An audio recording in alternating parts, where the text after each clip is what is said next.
Set after the events of the Avengers release 2012, Iron Man 3 focuses heavily on Tony Stark's psychological state. Though he helped save the world from an alien invasion, Tony is left deeply shaken by his near-death experience in space. He suffers from insomnia, panic attacks, and anxiety, obsessively building new Iron Man suits as a way to cope. His relationship with Pepper Potts becomes strained as she worries about his mental health and emotional distance.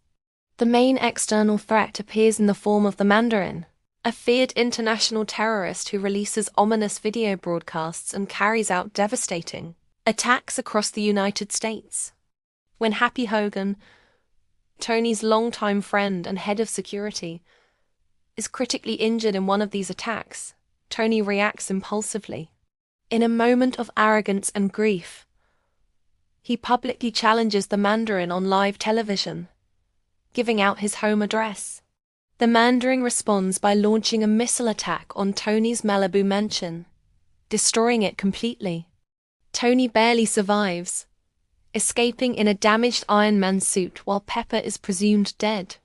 Due to suit malfunctions, Tony crash lands in rural Tennessee, far from his resources, and without access to most of his technology. This forces him to rely on his intelligence, engineering skills, and detective instincts rather than his advanced armor. While investigating the Mandarin's operations, Tony uncovers a connection to Extremis, an experimental biotechnology developed by scientist Aldrich Killian. Extremis allows humans to regenerate body parts and gain immense strength, but often causes instability, explosions, and death. Tony discovers that several bombing victims were actually Extremis test subjects whose failures were disguised as terrorist attacks.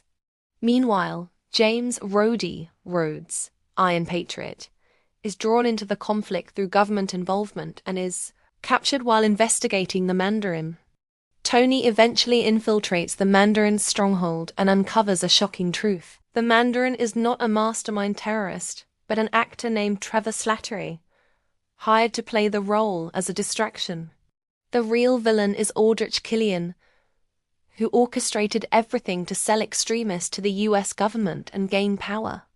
Killian kidnaps Pepper Potts and injects her with Extremis, using her as leverage against Tony. He also captures the US president and plans a dramatic assassination to cement his influence.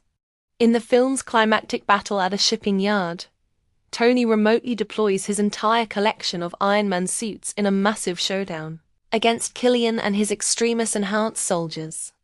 Pepper survives the Extremis process and ultimately delivers the final blow to Killian, proving her own strength and resilience.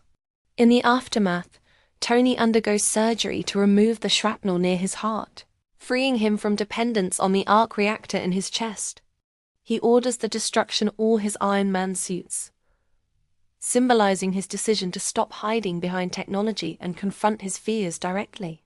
The movie closes with Tony acknowledging that while Iron Man can be rebuilt, what truly defines him is who he is without the armor.